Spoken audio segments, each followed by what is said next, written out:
troquei todas as fotos do site, diminuiu a conversão em 50%.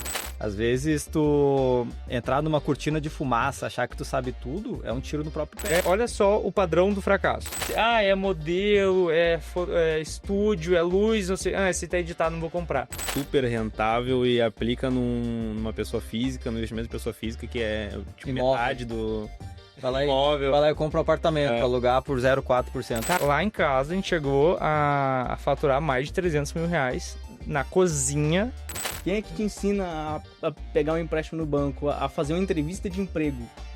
Ninguém ensina isso. Muito ferrado em termos de escala, margem e tudo mais, porque a gente criou uma empresa para servir-nos, não para servir o cliente. Terceiro nível é o cara ir para equity, que é construir um negócio que ele possa ser vendido no futuro.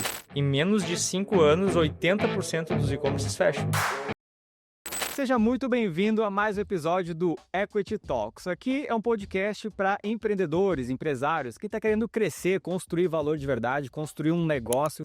Se você está começando agora do zero ou se você já tem alguns milhões na conta, com certeza a gente tem muito a contribuir, dependendo da fase que você está. Eu sou Pablo Constantino, sou CEO e sócio fundador da Visp Capital e estou hoje com um convidado muito especial aqui, um cara que é fera, especialista em e-commerce. Vou deixar para apresentar ele por último. Do lado esquerdo aqui tem o Gabriel Fernandes. Gabriel é o nosso Head Partner da área de Valuation, né? Prazer, cara. Aqui é uma honra estar aqui no podcast mais uma vez e vamos lá, vamos pra cima, vamos entrevistar esse cara e vamos ver se ele é bom mesmo. Estou também com o Joseph, não é Joseph Klimber, não. Joseph Andrade. Joseph Andrade, que é o nosso diretor comercial, o cara que lidera toda a nossa área de expansão aqui. Prazer a gente ter com a gente aqui também, Joseph. Uma satisfação imensa estar aqui, uma oportunidade de poder compartilhar com vocês, poder falar, quebrar tudo, que o meu negócio é esse. Quebrar tudo e fazer dinheiro, né? Fazer dinheiro. É isso que manda na parada. Então, muito contente aí, vamos trocar, vamos conversar, vamos aprender, vamos fazer esse negócio sério. E o nosso convidado especial é o William Oliveira, que é empresário, está no mercado de e-commerce desde 2017. Ele é CEO da Transcend E-Commerce, já faturou mais de 60 milhões, não é 6 não, hein? Mais de 60 milhões de reais com a primeira empresa. E hoje ele ajuda donos de e-commerce a escalarem os seus negócios de forma estruturada, sem depender 100% dos donos. É isso aí? Exatamente. Seja muito bem-vindo, meu amigo. Obrigado pelo convite, viu? Obrigado por ter aceitado. Vai ser muito bacana. Acho que a gente vai falar bastante da tua história. Vou te fazer algumas perguntas aqui. Posso fazer qualquer pergunta? Qualquer uma. Muda bala. Então é livro aberto. Vamos gerar valor para essa galera que está escutando aqui. Boa. E bora pro debate. Bem-vindo ao Equity Talks. Então, meu amigo, para a gente começar aqui, eu quero entender essa história dos 60 milhões. Vai? Tu simplesmente levantou uma bela manhã, tu vendia o quê na época?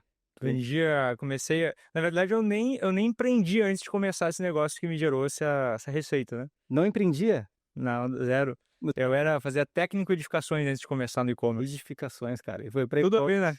Que loucura. O que aconteceu? Muitas tragédias aí, tragédias épicas aí. Mas aí, cara, tu saiu dessa área e começou a vender alguma coisa, como é que tu conseguiu faturar isso? Isso foi um espaço de tempo muito longo? Isso, não, foi de 2017 para cá. 2017 para cá a gente chegou nesse faturamento, principalmente só com os e-commerces, fora a Transcend, a empresa de educação, né? Como que aconteceu? Eu comecei em 2017, depois de ter perdido o meu emprego, eu trabalhava... Só para vocês entenderem, eu fazia técnico de edificações, depois eu tinha que fazer o meu estágio ali para cumprir as horas do curso para poder passar. Eu estava só cursando. E aí, minha irmã, ela tinha uma loja de móveis planejados, né?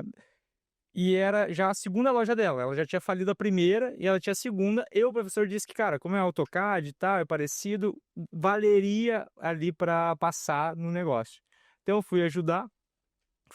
A empresa, ela era tocada por ela, o ex-marido dela, para te ver que a estrutura organizacional já estava boa, então era ela e o ex-marido. Empresa familiar, né? Familiar. Exato. E ele tocava... começa assim. Mas na época era o ex-marido que Na época era o já era o ex-marido. Já era ex-marido. Não virou depois? Não. Já era lá. Aí, o que acontece? Ele tocava tudo. Então, ele fazia a entrega dos móveis, montava, cuidava do financeiro, e ela cuidava só da parte do projeto em si mesmo, né? Só que o que aconteceu? A empresa já ia mal, pior, ninguém sabia de marketing, de gestão, de nada, então aquele caos todo. Um dia, ele foi fazer uma entrega e ele tinha epilepsia, ele nem podia fazer a entrega.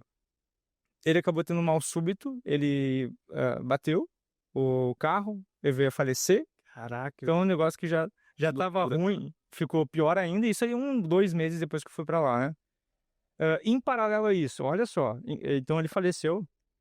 Em paralelo a isso, o meu irmão, ele vendia ouro, vendia relógio.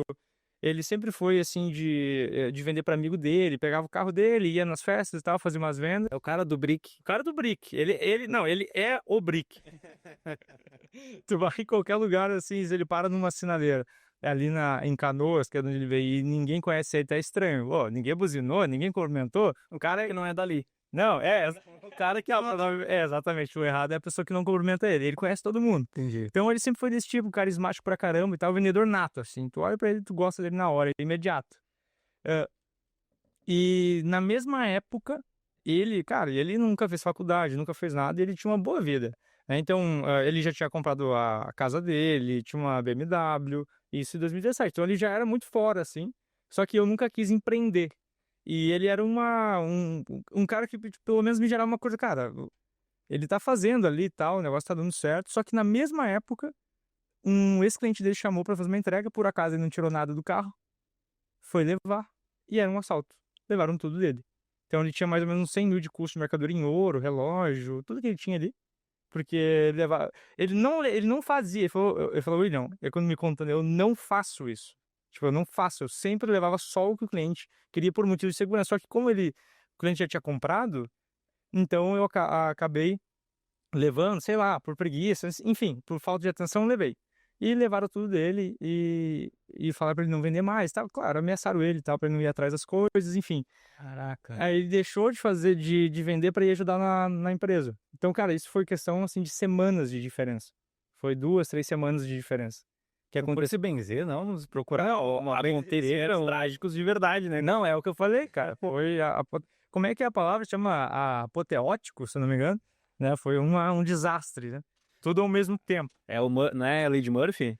Quando uma coisa dá errado, a tendência é que várias coisas erradas aconteçam.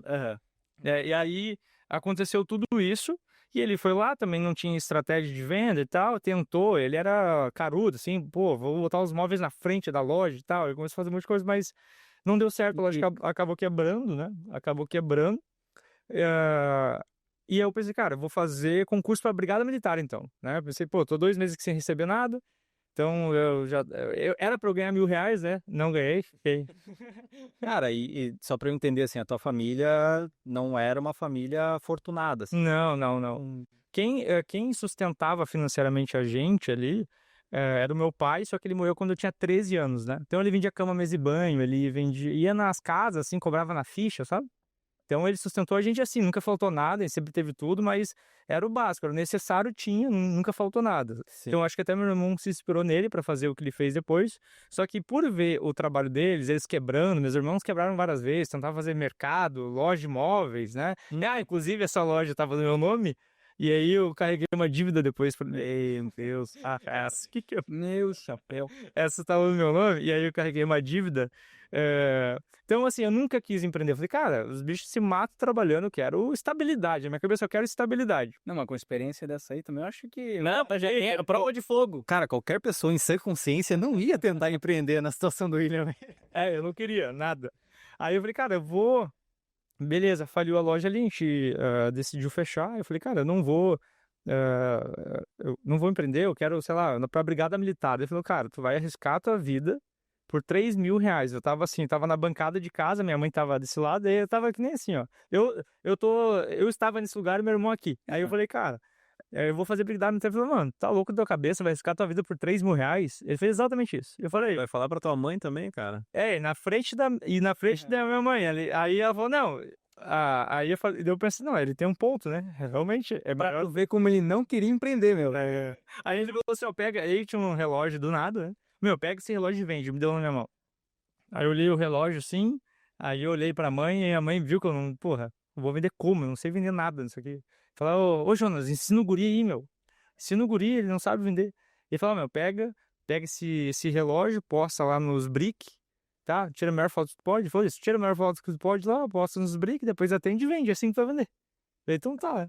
Fui lá, tirei a foto, coloquei nos bricks, aí um monte de gente me chamou, falei, caramba, meu Deus, né? Um monte de gente chamou, não, com certeza, né? Vou vender. Fiquei atendendo, nunca vendi aquele relógio. Falei, caramba, não é possível, né? Eu não vou vender muito ruim de manhã. Falei, não, aí é que eu sou assim, falei, mano, não é possível ser tão ruim assim, mano. Aí eu pensei, cara, tem Carrefour, Magazine Luiza, Americanas, tem milhares de funcionários, mano. Todo mês pra pagar uma folha ali milionária, tem que ter um jeito, não pode ser sorte, não é possível que alguém vai... Porque até então eu nunca tinha pensado em empreender, entende? Então nunca me passou, sabe o que é zero? Zero, não sabia nada de técnica, zero. Falei, mano, não é possível ter uma estrutura desse tamanho do nada, né? Foi isso que eu pensei. Aí eu fui pesquisar na internet, como vender online, como vender na internet. Isso, que ano era? 2017. 2017.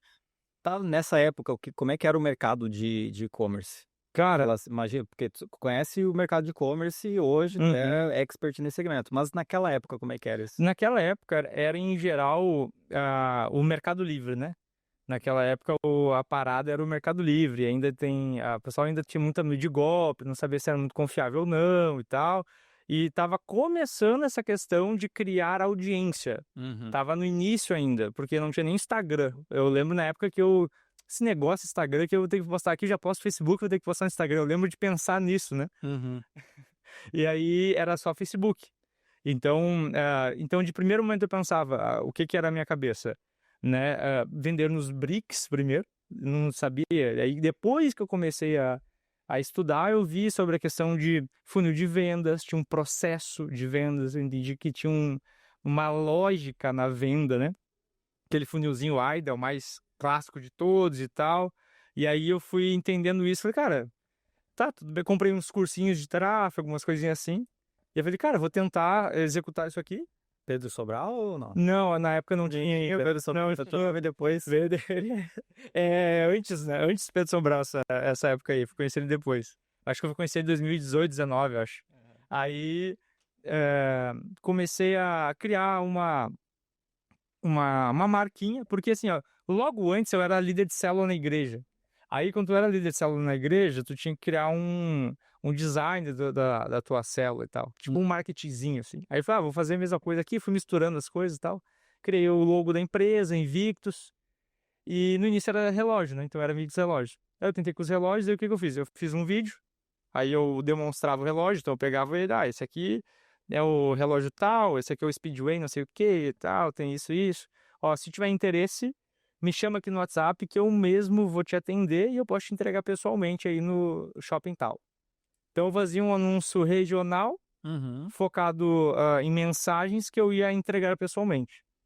E aí os caras me chamavam, eu atendia, marcava para ir no shopping e apresentar o produto, apresentava e vendia. Aí eu comecei a vender comecei a vender 2, aí eu vendi 5 na semana, que já ia para, sei lá, 10 mil reais na semana. Eu falei, meu Deus do céu, né? O que tá acontecendo isso aqui? Eu tinha para receber 1.000 e nunca recebi. Agora a gente tá fazendo 10 mil reais em uma semana. E aí eu fui desenvolvendo, fui estudando muito, assim. A única certeza que eu tinha que eu não sabia nada. Então isso era uma constante na cabeça, cara, eu não sei nada, então eu preciso aprender o mais rápido possível, né? Então eu me motivei muito porque até então eu nunca tinha gostado e me apaixonado por fazer nada na minha vida. Então no momento que eu vi que eu tinha um poder de criar um negócio, essa coisa de gerar algum tipo de resultado, eu fiquei meio atônito, assim, né? Eu fiquei realmente, cara, eu posso fazer as coisas, né? Antes eu não tinha muita perspectiva de nada, assim. Eu só sentia que as coisas davam certo, mas em geral eu via a vida um pouco cinza, assim. Não sei se você já tiver essa sensação. Pra mim era meio cinza as coisas, assim. Nada era muito bom, né? Eu acho que meio cínico, assim, sabe? Meio cínico, assim. Tudo meio bom, tudo é mais ou menos. Sim. Eu era meio assim, sabe? Talvez o nível de consciência, cara, quando ele é muito alto ou quando o cara é muito lógico, ele acaba buscando explicações que ele não sabe responder e tá sempre em busca daquilo e sabe que não sabe, que é o que você tava falando. Às vezes tu entrar numa cortina de fumaça, achar que tu sabe tudo, é um tiro no próprio pé. Eu fui ao contrário, eu fiquei tipo, cara, eu não sei nada, tanto que eu até demorei pra gastar o meu dinheiro, porque eu tinha medo de gastar errado. Aham. Eu fiquei uns 2 anos sem tirar quase nada da empresa, porque E eu tinha medo de tirar, e tava lá e eu, mas eu não sei o que fazer com isso. Deixa aí. Cara, né? o que mais tem, a gente conversa com muitos empresários do Brasil inteiro, o que mais tem é cara com um monte de grana na conta e ele não sabe onde investir, não sabe fazer cálculo de retorno de investimento, Uhum. não sabe ver rentabilidade para poder comparar investimentos, ver rentabilidade, e ele deixa o dinheiro lá. É isso. Às vezes tira o dinheiro da empresa que é super rentável e aplica numa pessoa física, no investimento de pessoa física, que é tipo, Imóvel. metade do Vai lá e compra um apartamento, pra alugar por 0,4%. Cara, e é isso que é o louco, né? Porque hoje, óbvio, né? Hoje, essa questão de ter previsibilidade é uma coisa que a gente foca muito e tem um número de tudo e mede retorno de tudo. Então, hoje, pra mim, é muito óbvio, mas naquela época, pra mim, era muito nebuloso, assim, o que que eu vou fazer? Eu não tinha recurso, insumo, né? Porque, cara, ensino médio meia bomba do Brasil, os professores nem iam dar aula, né? Eu, inclusive, parei de estudar um ano, porque os caras eu ia e não tinha aula, simplesmente. Aí depois eu voltei para informar e tal, mas Tu cresceu, foi em Gravataí? não, foi em Canoas. No Canoas? Escola pública e tal. Então, assim, horrível, tipo, não tinha nada. Eu vejo que nesses últimos, de 2017 pra cá, que eu me formei como ser humano, assim, vou dizer assim. Uhum. Em termos de filosofia, moral, ética, sociedade, entender que eu faço parte de uma sociedade, eu tenho um papel a cumprir, eu tenho vocação, uma função, um propósito, sentido. Sim, isso tudo eu não sabia até há pouco tempo, vamos dizer assim, né? Aham. Então foi muito louco, né? E isso é um balizador em relação à educação, para tu ver como a educação ela é importante e é o que falta de forma geral no país, porque o resultado que a gente tem tá ligado com a educação, com o conhecimento que a gente tem. Totalmente. Porque à medida que tu, cara, eu posso vender isso daqui, olha só como isso aqui funciona, tu descobriu, foi educado, tem uma forma, um formato de fazer algo e aquilo gerou um resultado para ti. Porém, se a gente não continua buscando informação, a gente acaba estagnando. Aí o próximo passo. Então, o que eu vou fazer? O cara fica com aquele dinheiro, fica com aquele recurso, ele não sabe o que fazer com aquilo, porque falta, mais uma vez, o próximo passo, a informação, o conhecimento. E um paralelo muito legal, eu tive o privilégio de fazer universidade nos Estados Unidos, Legal. e uma coisa diferente, totalmente diferente do sistema de ensino lá pra cá, é que nos primeiros anos da universidade, tu aprende isso. Como pegar um empréstimo, como economizar dinheiro, como aplicar o dinheiro, como fazer um currículo, Uhum. tudo coisas que, tipo, quem é que ensinou a fazer um currículo? Quem é que te ensina a pegar um empréstimo no banco, a fazer uma entrevista de emprego? Ninguém ensina isso, tem que procurar um mentor, alguma coisa. Google, YouTube, né? Aqui no Brasil é assim. agora. Agora tem chat agora tem, né? Porra, naquela época. Exato. E que momento que tu sentiu que as coisas começaram a dar certo, assim, que tu, cara, tem um negócio? Legal. Foi. O que acontece? Foi logo depois dessa questão dos relógios. Um dia meu irmão apareceu e falou: cara, eu vi um pessoal vendendo umas joias aqui banhada e parece que vende muito, assim, vi o cara vendendo bastante e tal. Que ele era muito comum pro Jonas ir pro Paraguai, ele ir pra São Paulo, buscar coisas de lá, trazer pra cá e vender. Uhum. E aí ele trouxe, eu lembro que ele trouxe num saquinho enrolado, dele abriu assim, e um monte de corrente bem grossa, assim. Eu falei, cara, vou ser bem sincero, eu falei, isso aqui é muito horrível, muito feio, ninguém vai usar isso aqui. Impossível vender um negócio desse. Aham. Como o cara vai ser na rua assim, vai ser assaltado? Pelo amor de Deus, olha onde a gente mora. Cara de Canoas, né?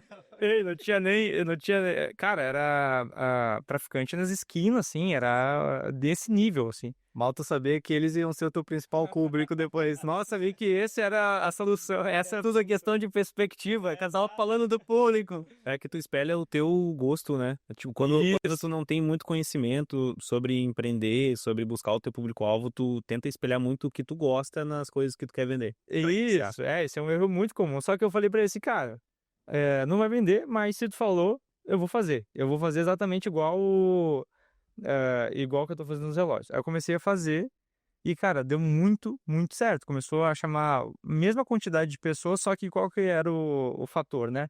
Margem de lucro muito maior, o meu custo para comprar, o prazo de entrega muito menor do que os relógios. Então, às vezes, um relógio que era 1.200, ele dava o mesmo lucro de uma corrente de 200, 300 reais. entende? Porque a margem de lucro do relógio era muito menor em relação às peças banhadas. A ouro tem um valor agregado muito superior, né? Sim. Então, Tem uma galera que foca mais no ticket, não, vendi tantos milhões, tantas centenas de milhares, mas o cara não foca na margem que ele tem. na margem, exato. E aí foi meio intuitivo, assim, pra mim, fazer, cara, vamos focar mais pra cá, né? Vamos focar mais pra jogos que é tudo muito mais fácil, né? Então, por exemplo, o espaço cúbico de, sei lá, 60 joias era uma arara assim, né? Agora, 60 relógios já ocupavam um negócio desse tamanho, assim, entendeu? Então, em termos de escala, a joia me facilitou demais para isso. Então, eu comecei a moldar para isso e eu vi, cara, deixa eu cadastrar no Mercado Livre. Pô, foi, vendeu. Aí eu comecei a fazer com o Instagram também, começou a vender. Daí eu comecei Isso foi muito rápido, assim. Porque eu fiquei, depois que eu fiquei só fazendo isso, não fazia mais nada, né? Então eu acordava, trabalhava até as 11, dormia, trabalhava. Eu fiquei viciado, pra mim parecia um videogame, entendeu? Eu só fazia isso, não pensava em mais nada, o tempo inteiro estudando. E aí eu fico muito empolgado em aprender coisa nova, assim. Então acaba que eu sou muito viciado em aprender, né? E aí eu gostava de aprender e já executava. E aí eu comecei, cara, eu não vou ter mais tempo de atender. Aí, porque eu comecei a entender, cara, que eu quero ter uma empresa mesmo, e ela não pode depender de mim. E isso eu vi, foi muito rápido, assim, foi literalmente muito rápido. Então eu já comecei como ficou muito intenso o conteúdo que eu tava vendo, por acaso eu ouvi isso e falei, cara, faz muito sentido, né? Se eu ficar aqui atendendo o dia todo, não vou conseguir gerir, crescer o negócio, porque eu preciso de tempo para estudar. Se eu ficar 8 horas por dia só trabalhando, eu não aprendo o que me falta de conhecimento. E eu lembro que o meu irmão, principalmente, ficou muito irritado. Como assim, mano? Tu quer vagabundear, não sei o quê, tu tem que estar estudando. Eu falei, mano, eu não vou, mano, ficar atendendo, eu vou estudar essa porra. Ele é teimoso, mas ele me ensinou a ser igualzinho ele, né? Eu falei, cara, não vou, eu vou fazer. Então, e é engraçado, né? Que no início a gente é muito imaturo, é tudo muito emocional, né? Então, qualquer coisa básica é uma cena, né? Então, não pode ser só, pô, vou focar aqui. Não, tem que ter uma discussão inteira, então, uma novela, tem todo o drama, né? Depois a gente faz. Daí, mas com o tempo, óbvio, todo mundo foi amadurecendo com isso. Mas eu foquei, porque eu vi que era correto, eu trouxe meu primo pra trabalhar. Aí eu botei meu primo lá, paguei R$600 pra mano, faz aqui, ó. Não sabia salário mínimo, não tinha noção nenhuma, eu só fui fazendo as coisas. Aí depois eu fui regularizando tudo. Sim. Depois de 1 ano e pouco já tava... Primeiro faz, depois... Exato. Primeiro progresso, depois ordem. Fui enchendo a casa da minha mãe chegou a ter 10, 12 cabeças lá. Café. Sim, na cozinha dela. Imagina a loucura. Sim, aí, cara... Chega o almoço, gurizada. Agora vai ter almoço, hein? Não, mas tinha almoço, tinha café da manhã, tinha café da tarde, é tudo misturado, entendeu? Sim. E, cara, lá em casa a gente chegou a faturar mais de R$300 mil na cozinha da minha mãe. Que massa. A R$300 mil na cozinha da minha mãe. E um monte de gurizada, mas era muito divertido, assim, sabe? Aí, claro, daí com o tempo eu fui entendendo eu tenho que ter descritivo de cargo, meta, rito de gestão, eu preciso ter perfil do colaborador para cada função na empresa. E tu já tinha essa noção nessa época? Eu fui... Todo o dinheiro que eu fui tendo, isso aí foi algo bem bom, assim, que eu fui reinvestindo em imersão, em curso, fui fazendo tudo que tinha, entendeu? Aí acaba que foi muito rápido de eu começar a entender. Então foi, sei lá, vamos dizer que no amadorismo mesmo, só de falar bem e trabalha, foi, cara, uns 2 meses. E aí depois, quando eu já fui entendendo como funciona, eu já fui tentando executar com o que eu tinha ali. Tudo isso 2017 ainda, nós estamos falando. Não, né? Não. Aí, ó... Que ano que tu chegou na tua mãe? Pra colocar a galera pra trabalhar? já era 2017. Era 2017 ainda. Porque eu comecei em agosto, né?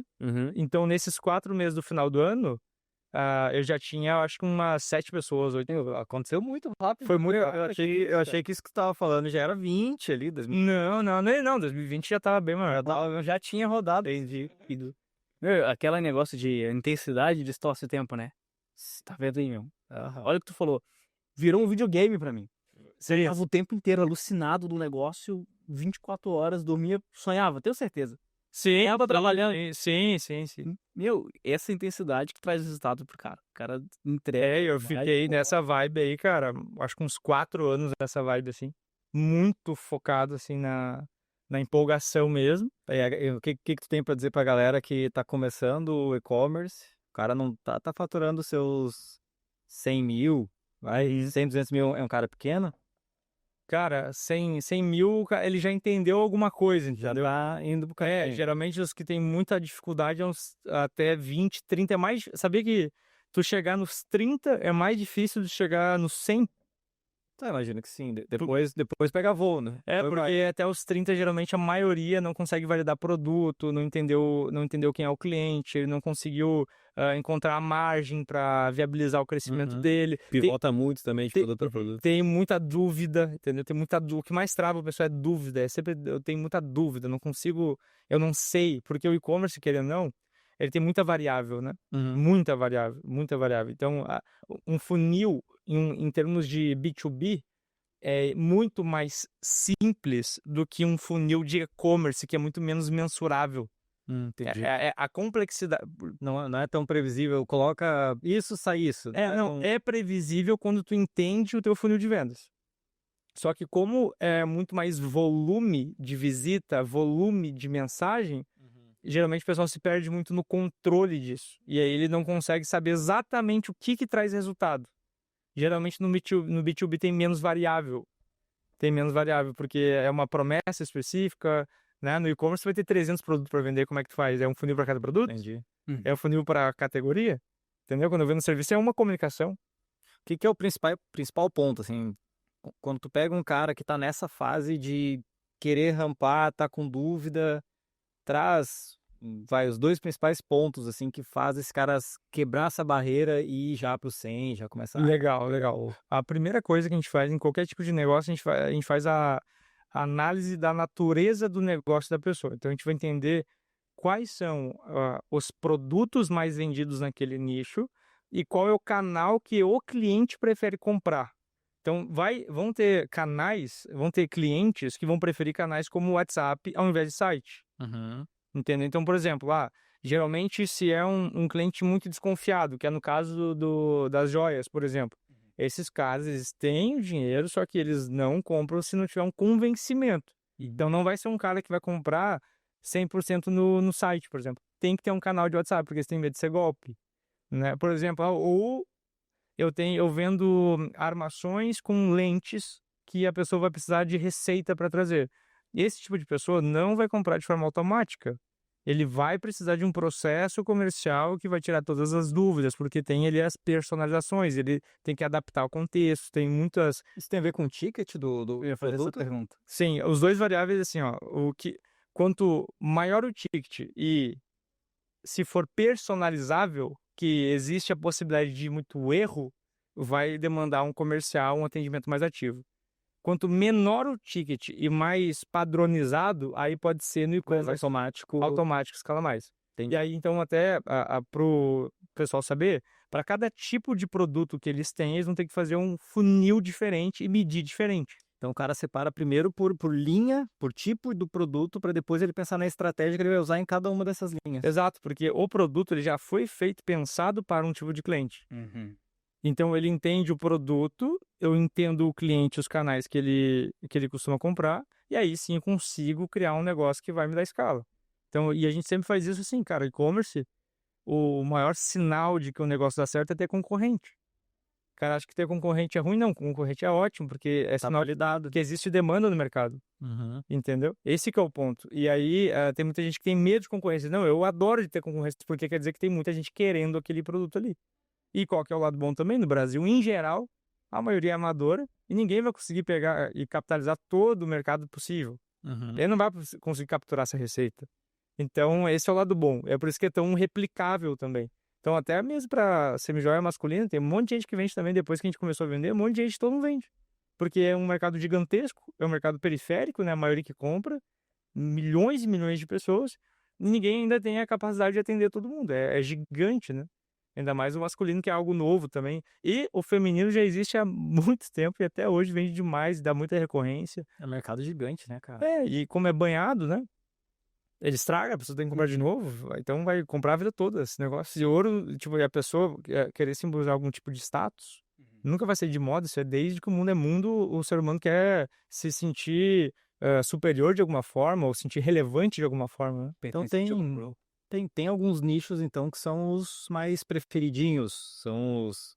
Cara, por exemplo, eu sou do ramo da saúde. Não sou, tá? Dá pra ver pelo meu físico. Não sou, mas supondo que eu fosse do ramo da saúde, tem nichos que são melhores, que performam mais do que outros. Claro, com certeza. E faz sentido o cara... Vamos lá, vamos imaginar que tem... Eu sou de um nicho específico e não tô performando. Eu pivoto de nicho? Como é que eu faço uma validação de nicho? Não necessariamente, porque assim, ó,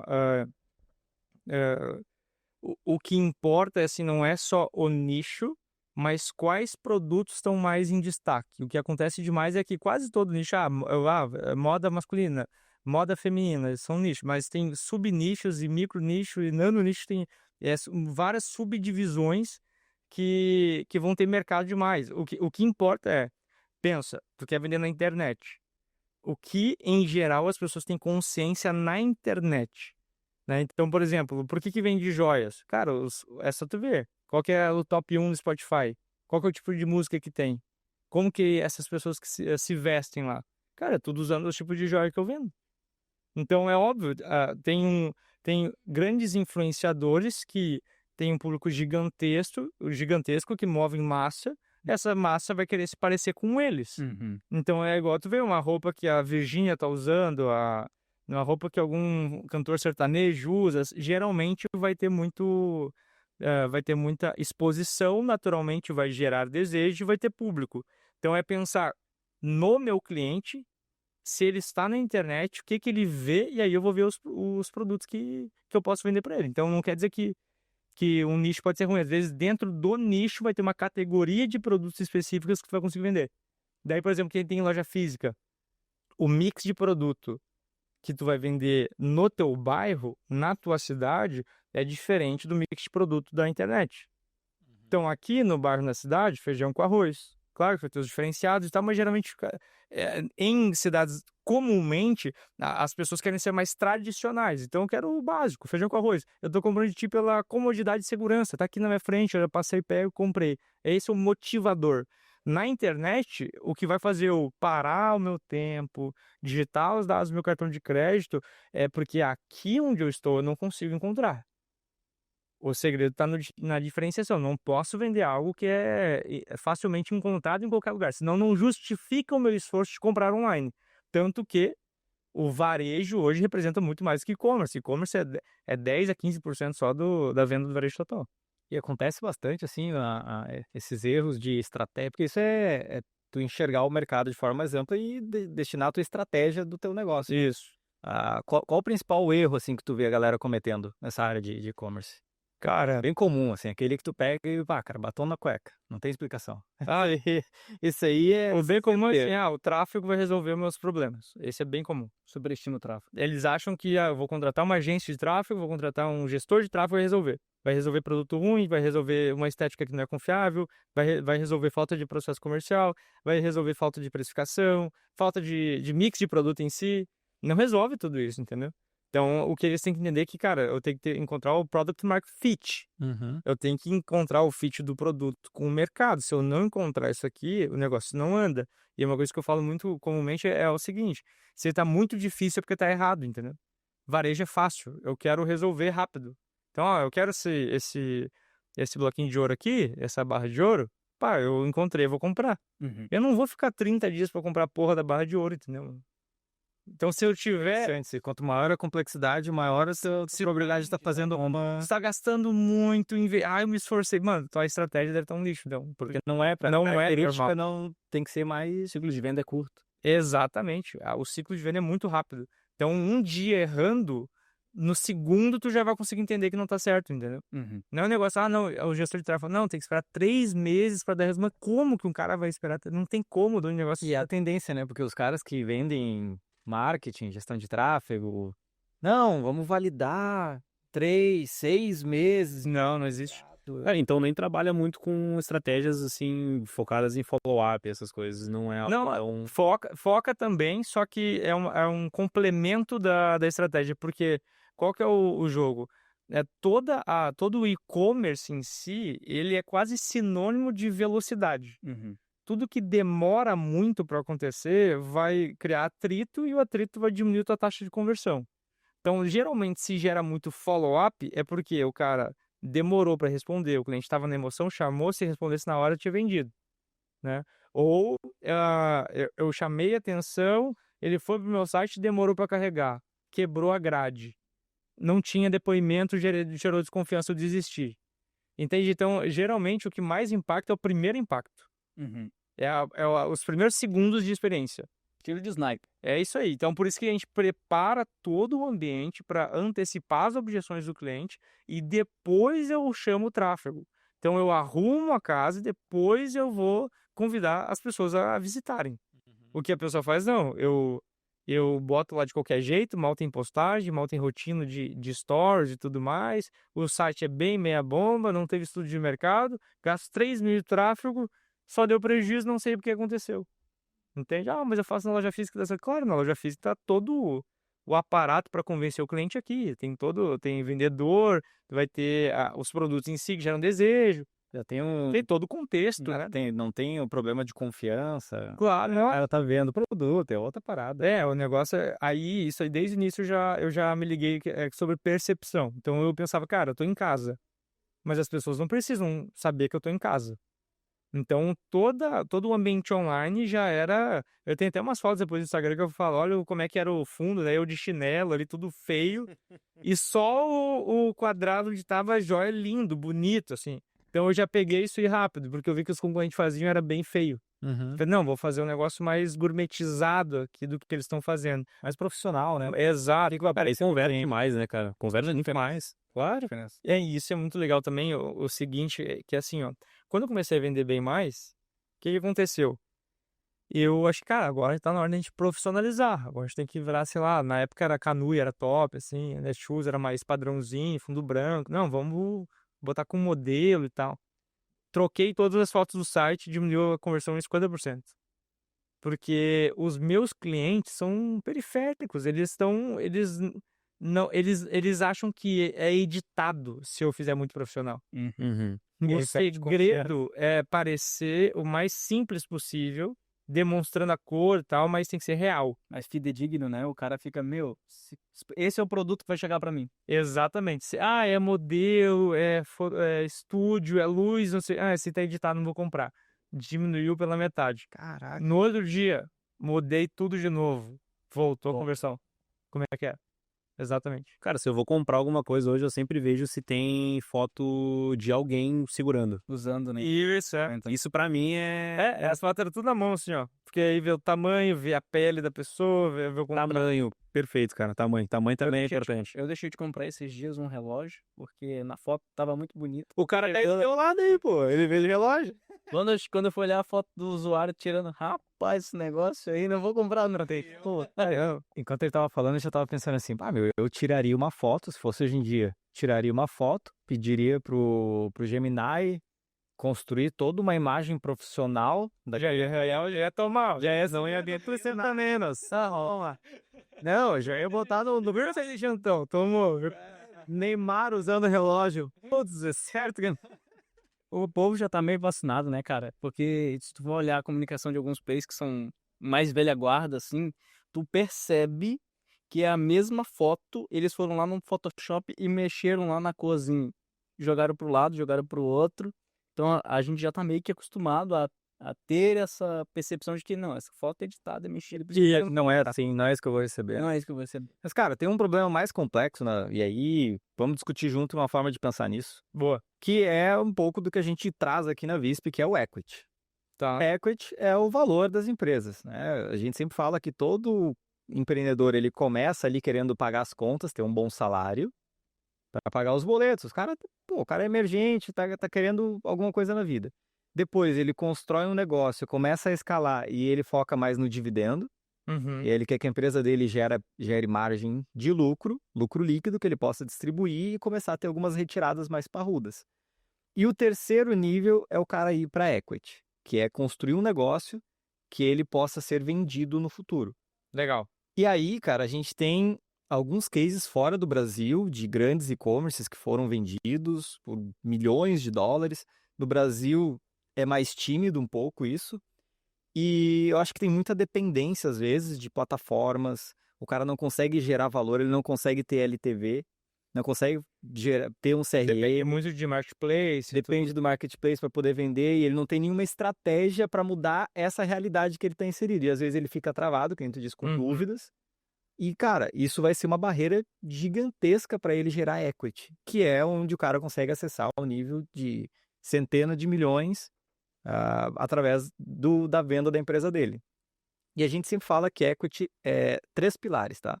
Crescimento, margem e risco.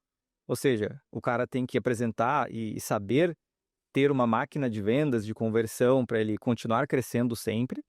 Ele precisa ter margens financeiras saudáveis, ou seja, não dá para ele crescer torrando o ticket, um produto que não tem margem, faturamento só para alimentar ego. E ele não pode ter dependência de uma plataforma, não pode ter dependência de alguma coisa, porque isso vai aumentar o pilar de risco dele. Então, quando o cara consegue organizar esses 3 pilares, geralmente ele gera equity, ele gera valor. O que tu vê no mercado em relação a isso? Estratégias, talvez, até que vocês apliquem lá, estratégias validadas, que já deram certo, que foram comprovadas, que pode ajudar o cara a construir um negócio, construir uma empresa que vai impactar no equity dele. Legal. O que acontece? Na Invictus, ali, como eu falei desde o início, eu foquei muito... Depois que eu entendi o meu papel como dono ali, que era fazer o negócio não depender de mim, eu foquei muito de estabelecer exatamente quais eram os processos para que a gente conseguisse executar e fazer resultados previsíveis que não dependesse do meu tempo ali. Então eu lembro que eu demorei acho que uns 2 ou 3 anos para chegar nesse ponto de não precisar fazer mais nada na empresa. E Como é que tu fez isso? O que tu fez na prática? vamos lá, na prática o que eu fiz? Matei o primo. Comecei por aí. Os caras do lado lá contrataram o primo. Aí, depois eu tive que demitir quase todo mundo que eu contratei naquela época. Mas como é que foi? O pessoal ia de chinelo, namorava na empresa. Nossa, um negócio que é o natural, sem ordem, é isso aí acontecer. O que eu fiz? O que eu fui entendendo? Eu fui entendendo, cara, como eu passei por todas as partes da empresa, eu fui... Quando eu entendi isso, eu fui ao executar, por exemplo, processo comercial. Eu fazia o processo, eu consegui entender a rota de como fazia, o script ali, eu documentava como que eu atendia, o tom de voz, tudo mais. Entendeu que existia uma lógica, Tinha um lógica. passo por trás daquele processo. Exatamente, tinha lógica. Então, o que eu fui? Eu fui criando os procedimentos da empresa. Então, eu fui criando os procedimentos, os playbooks, e aí eu contratava alguém, desenvolvia essa pessoa um tempo, depois ela assumia aquela posição ali. E aí, com o tempo, por exemplo, no comercial, desses primeiros vendedores, eu fui formando líderes, porque eu entendi que qualquer área sem liderança direta não vai funcionar. Então, um dos maiores erros que eu cometi nessa parte de delegar é achar que o vendedor sozinho vai seguir os procedimentos, vai seguir as coisas. Não. É preciso ter alguém com papel de liderança para dar aquela pressão para que aquilo ali aconteça e garanta. Aí, a questão de escolher um líder já entra uma outra história, do perfil da pessoa, né, a índole dela, a capacidade técnica, saber dar feedback, gestão de números, enfim, uma série de outras coisas. Mas foi isso, ou seja, criei o processo, trouxe alguém para executar. Essa pessoa executou, atingiu um resultado parecido com o meu, eu começava a replicar isso, e aí, nessa replicação, eu trazia um líder. Então, eu fiz isso para a parte comercial, eu fiz isso para a parte de marketing, eu fiz isso para a parte de operações, né, compras, logística, auditoria e tudo mais, e o financeiro, aí eu já não dominei, eu trouxe alguém com experiência e reúno com essa pessoa aí semanalmente para acompanhar. E geralmente é assim, cara. Tu traz o financeiro de fora, velho. Dificilmente tu vai trazer o financeiro ou formar a pessoa. Porque eu não manjava, então eu trouxe alguém que foi. Então, isso aí e foi que me possibilitou depois de desenvolver a Transcend, né? E foi a empresa já não depender mais de mim. Então, hoje, para mim, Invictus é como se fosse um laboratório. Então, tudo que é ideia, tudo que é coisa nova, a gente testa lá. Então, e a gente tem muito próximo ali, um prédio é próximo ao outro ali, para quando necessário, eu tô ali junto. Tá, explica um pouco sobre a Transcend agora. A Invictus, ela continua, ela existe? Existe. Tá. Eu e meu irmão, nós somos sócios na empresa e ela ainda existe, só que sei lá, eu devo dedicar 4 horas por semana no máximo, assim, pra Invictus hoje em dia. E a Transcend hoje é a empresa que tu ajuda outros e-commerces para poder Isso. alcançar esses mesmos resultados, trilhar essa jornada. Isso, então todos esses processos que eu te falei que a gente foi desenvolvendo foi a base da nossa metodologia para ajudar outras pessoas. Então, basicamente isso. Então, hoje a gente tem documentados ali mais de 200, eu acho que até estamos chegando a 250, 300 depoimentos de clientes que transformaram os negócios. Estava faturando 50, fui para 300, fui para 400 mil, vários cases. Agora, só esse mês, a gente recebeu mais de 30 cases nesse nível, assim, só esse mês. Então, assim, é muito baseado nessa mesma cabeça de ter um procedimento que garante o resultado no final, se for executado, sabe? Entendi. E geralmente está atrelado ao crescimento. Geralmente está atrelado a... Sim, geralmente geração de demanda e conversão da demanda. Legal. E isso, cara, é o primeiro pilar do equity. A primeira coisa que o cara tem que fazer é implantar esse processo para ele conseguir alavancar. Boa. Mas acho que esse é o primeiro... Desculpa te cortar, cara. Acho que esse é o primeiro ponto de dificuldade de tu conseguir levar para outras pessoas como acessar o equity, né? Que é fazer ela implantar. Então, acho que aqui pra gente é assim, cara, na Visp. A gente entra em contato com o cliente, a gente converte, daí beleza. Cara, agora a gente precisa garantir que tu faça isso que a gente vai falar pra te fazer. Só que do outro lado tá o cara achando que é algo... vou fazer isso que eu acho legal, vou fazer aquilo ali eu acho que não vou fazer porque eu acho que é frescura, não precisa fazer. Bem seletivo. Exato. Fazer. E aí, eu acho que aí que tá a dificuldade da gente conseguir levar o cara do outro lado a fazer, a ter esse entendimento de que não, cara, para mim acessar o equity, realmente eu tenho que deixar um pouco esse lado de, isso é frescura, fazer o que os caras estão pedindo para mim fazer aqui, que já tá validado no mercado. Eu acho que é mais ou menos por essa primeira barreira que tem de entrada pro PME ali, pro cara que tá começando a carreira dele, ele acessar o equity. A gente tem muito cliente com essa mesma mentalidade, assim. Daí o que eu recomendo pro pessoal, porque assim, uma coisa é fato, a gente não vai conseguir fazer, né, e ser o dono da empresa do cara. Então, ter alguém que está divergindo de ideia já não vai funcionar. Então, tem que ficar claro. A gente fala, cara, este aqui é o método, né? Esse é o trabalho que é necessário ser feito, você gostando ou não, assim. Então, eu entendo e tal, que você tem as suas preferências, mas tu me falou que o teu desejo é X.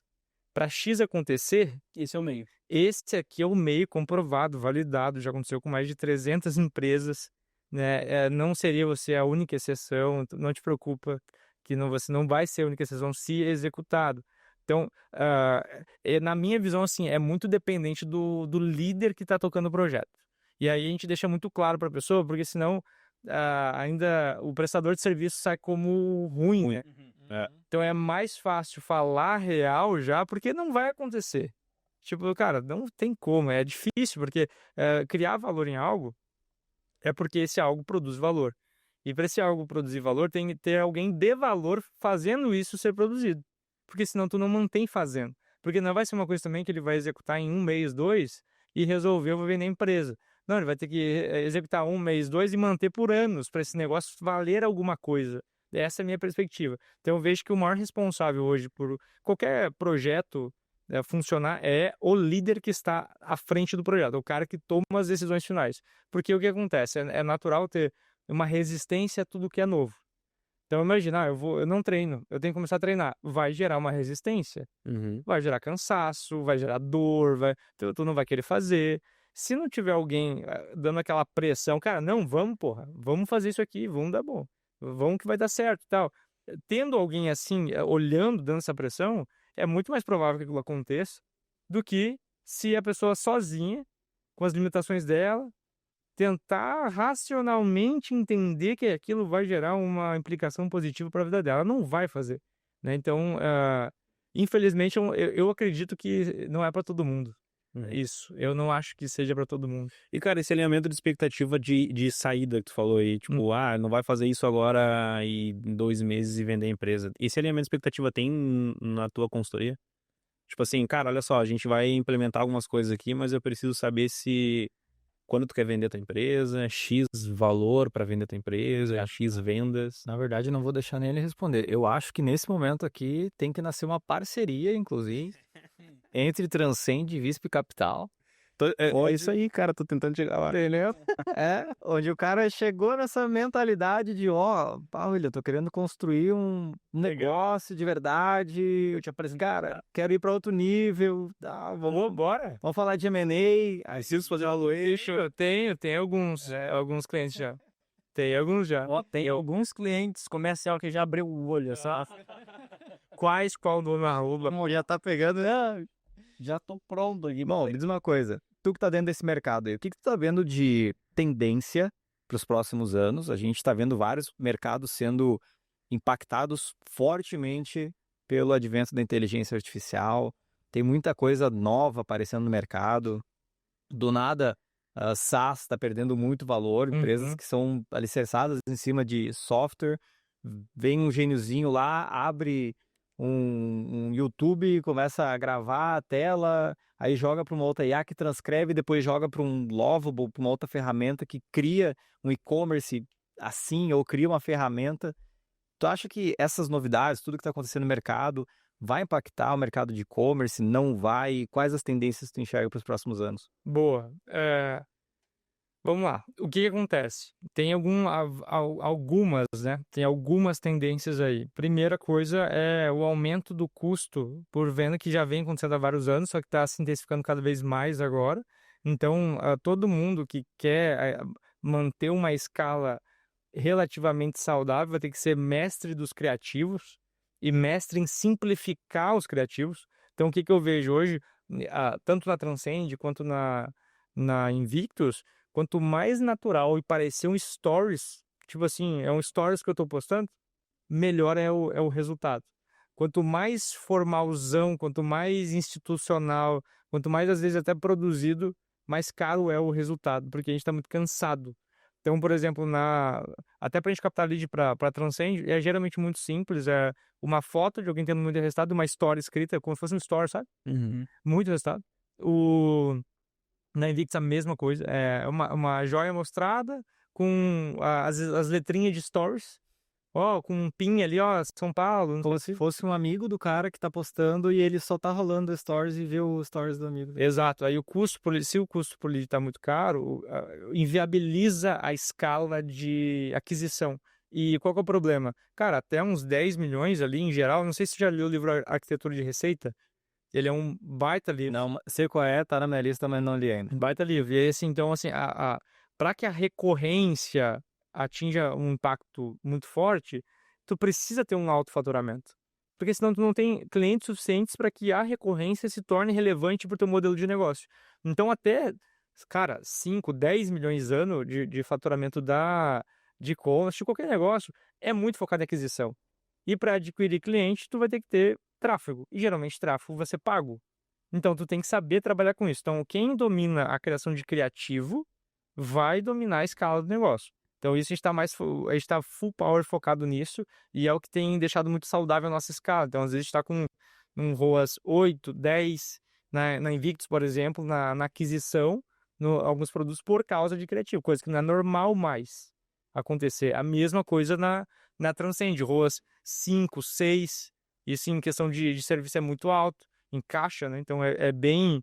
Muito alto, cara. Exato. Isso com tráfego, né? Nem focando só em conteúdo, que daí se for só conteúdo pode ser até maior. A gente tem uma métrica aqui para muitos dos nossos clientes que o ROAS, cara, chegando a 4, né, é o ideal. Excelente. Acima de 4 significa que tu tá gastando pouco, trazendo muito cliente, então tu tem que gastar mais, Isso. né? Agora, o que a gente vê no mercado, essa é a métrica que a gente utiliza, mas o que a gente vê no mercado realmente é um ROAS de 2. E que é travado, é mais lento, tu tem que tomar mais cuidado para não escalar.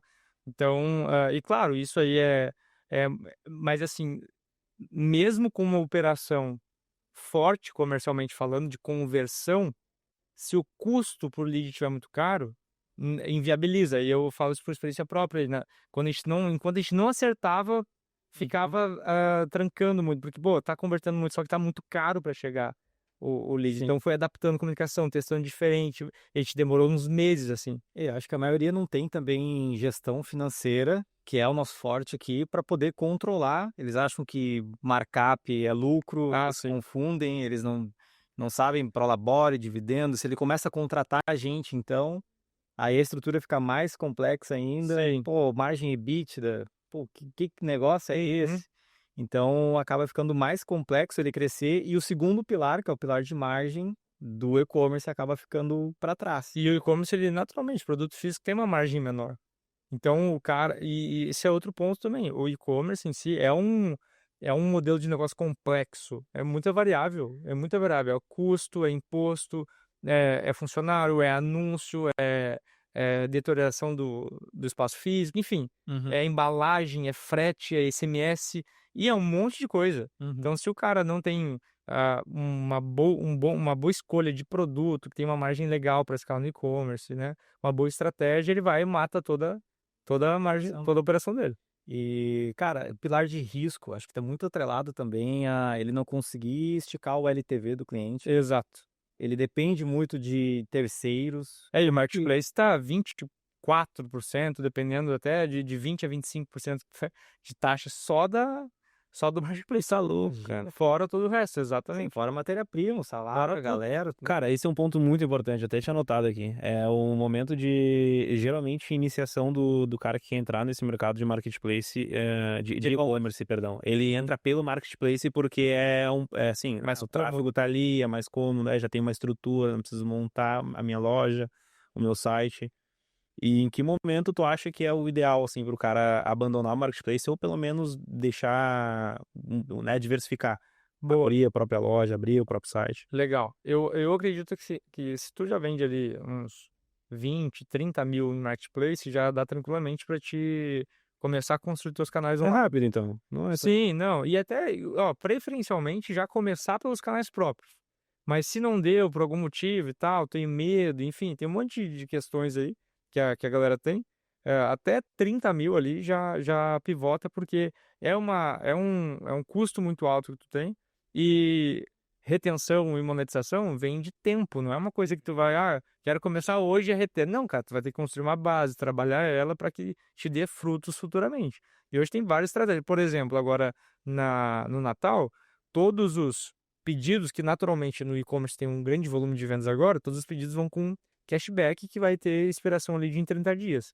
Então, janeiro, que já é um mês que em geral é mais fraco, a gente já tem um argumento para mandar para esses clientes. Às vezes vão ser 3 mil clientes, né? 4 mil clientes, dependendo do volume de venda da pessoa, que uma boa porcentagem vai voltar. E aí, fora a questão deles voltar com cashback, tu pode criar um member get member, para que um indique o outro ali, para que ele ganhe outra condição. Então é infinito ali, só que tem que ter o volume, tem que ser os teus próprios canais para isso fazer.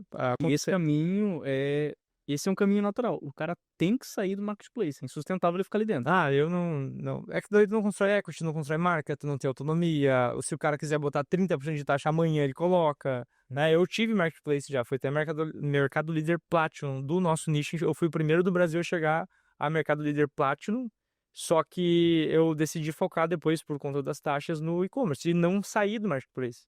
Eu não sou contra marketplace, ele é um complemento. Porque muitas vezes tem cliente que tem medo de comprar fora, né? E tá lá, né, cara? E tá lá. Comprar lá. É. Tem que continuar existindo, mas eu preciso estar também. Preciso. Eu não sei se tu tem esse dado aí, tu sabe me dizer quantos negócios, não sei, e-commerce, morrem por não entenderem isso?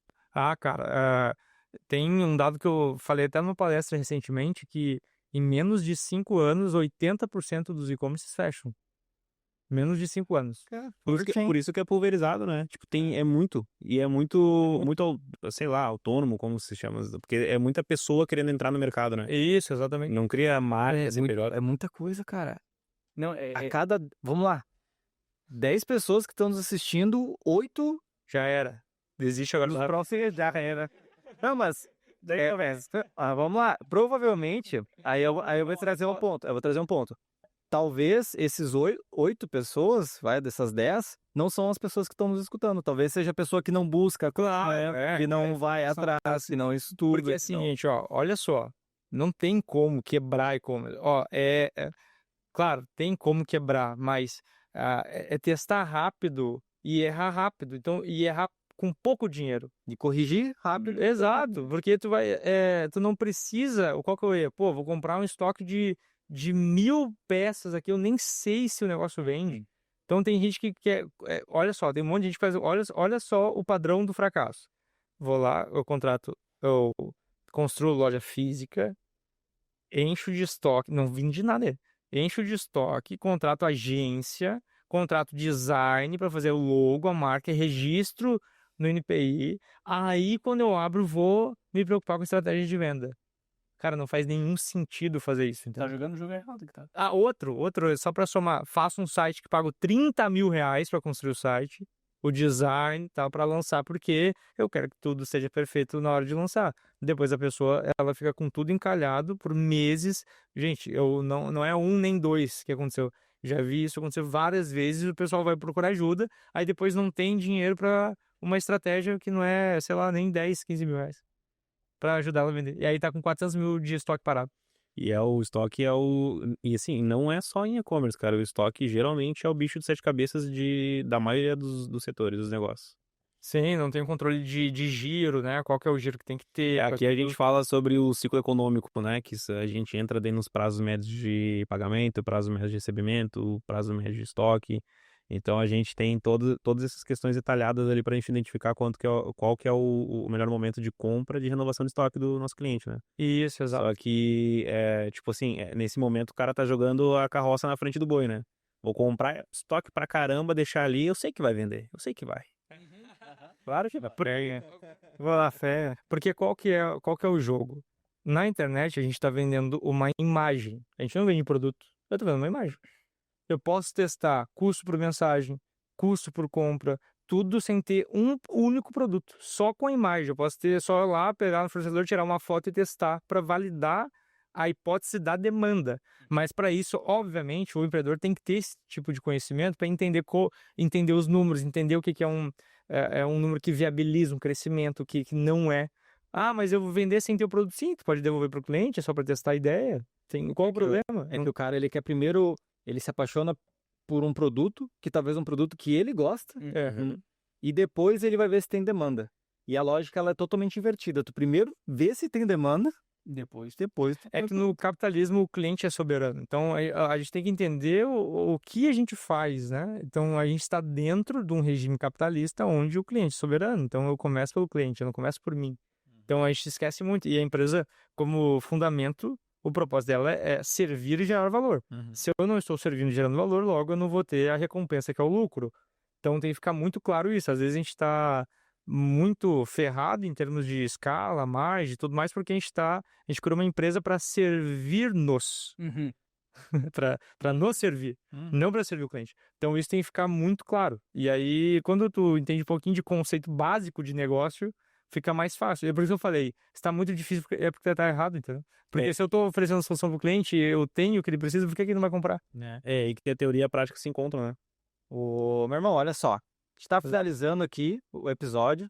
Eu queria que tu falasse assim, ó, pensa naquela dica que vai te doer um pouquinho, aquela dica que vai te doer passar, porque assim, caraca, talvez eu cobre uns 30 mil reais para passar isso daqui. Olha os 50 Eu mil vou falar pra reais. galera lá de casa lá agora, que eu já anotei duas aqui, ó. Member Get Member, né? Indicações e cashback, elas tendem a melhorar a sazonalidade das vendas. Me corrija se eu tô correto. Tem galera que trabalha com e-commerce? Claro, Mas, pô. Pô, às vezes um cliente indicou o cliente pro cara. Não, mas eu peguei agora aqui. Que ele falou antes ali de Member Get Member e pra ter uma condição de pagamento e a parte do cashback, porque a galera vai comprar agora em dezembro, Natal, e daí janeiro geralmente é mais fraco, né? Tu viu?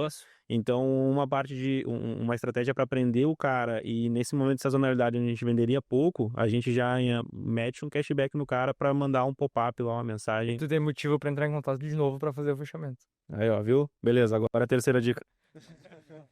Cara, para quem? Me fala aí pra quem que eu vou dar essa dica. Qual é o contexto da pessoa? Eu tenho, talvez a dica pode vir, porque eu penso o seguinte, tem nesse público que tá morrendo aí, esses 80% que tu falou, né? Ele geralmente acontece porque eles não têm a coragem de sair e olhar para o negócio como um negócio. Sair do... Do renda extra, né? Isso, exatamente. Sair do marketplace, abrir tua própria loja, olhar pro teu próprio negócio, fazer teu próprio trampo e tudo mais. Talvez para essa fatia. Talvez eles não estão assistindo a gente. Tá. Mas para que esse conteúdo chegue neles, eles entendem, cara, eu preciso ter essa mentalidade, preciso entender esse jogo para mim não fazer parte dessa estatística. Perfeito. Então, galera, para que esse conteúdo chegue nesse pessoal, compartilhem, comentem, curtam, tá? Sigam a gente, manda para todo mundo, porque, querendo ou não, cara, o mercado inteiro se enfraquece quando isso acontece, né? Tem muita empresa quebrando, às vezes pensa, pô, se todo mundo vai quebrar, então eu vou estar grandão. Não, velho, os investidores vão olhar com olhos muito ruins para esse mercado, a economia não gira, o cara não vai receber investimento. Então é negativo se tem muitas O empresas. país como um todo sofre com... Sofre demais. Então é legal tu fomentar o setor que tu está, né? Então compartilha, curte esse conteúdo aí, manda pro pessoal. Mas vamos lá. Boa. Vamos lá, então. Eu vou do simples e vou escalando. Então, por exemplo, ó, não validou teu negócio, não tá conseguindo dar lucro, ó. Se preocupa só em uma coisa, ó, encontrar rapidamente os teus produtos campeões, que é o que vai gerar demanda mais fácil, ou seja, teu custo por lead vai ser menor e tu vai vender mais fácil. Produtos campeões, eu tenho às vezes produtos que têm ROAS 18, enquanto outros muito similares têm ROAS 5, 3. Porque, por causa de um detalhe de um fecho. Por quê? Porque com esse fecho, fulaninho de tal usa lá e é isso que eles querem. Tem nesse nível de diferença de resultado. Então, encontra o teu produto campeão. Segundo, né, o jeito mais rápido de ganhar dinheiro e ter uma renda, vamos lá, 100, faturar uns 100, 120 mil, o jeito mais rápido, mais lucrativo, com menos custo, é com processo comercial via WhatsApp no e-commerce, né? Então, tu usa ali teu Instagram, manda pro teu WhatsApp, seja feliz ali com o processinho comercial. William, dá para fazer por site? Dá, mas aqui tu já vai ter muito mais insumo, vai ser mais fácil. Para vocês terem noção, taxa de conversão no site, 2% é foda. Taxa de conversão no WhatsApp, de 10 a 20% cliente novo. Então é ridiculamente maior, ticket é maior também. Então, se o problema é ganhar dinheiro e gerar receita no curto prazo, para alguém que não tem muito recurso, esse é o melhor caminho. Agora, na fase de ampliação, estude e entenda sobre data science. Tu vai saber medir o retorno sobre o investimento de cada real que tu coloca no teu negócio, em tudo. Então, tu vai saber exatamente a origem do lead, qual que se veio do Google, se veio do Google Pago, do orgânico, se veio dos stores, se veio da bio, se veio do post, qual que é o criativo. Isso tanto para o site quanto para o WhatsApp dá para medir. Saber exatamente de onde estão vindo os clientes compradores. Tu vai medir o retorno sobre o investimento por criativo e vai escalar por criativo. E quem é o cara foda desse ramo aí, cara? Cara, aí vou te falar que a Transcend não tem problema.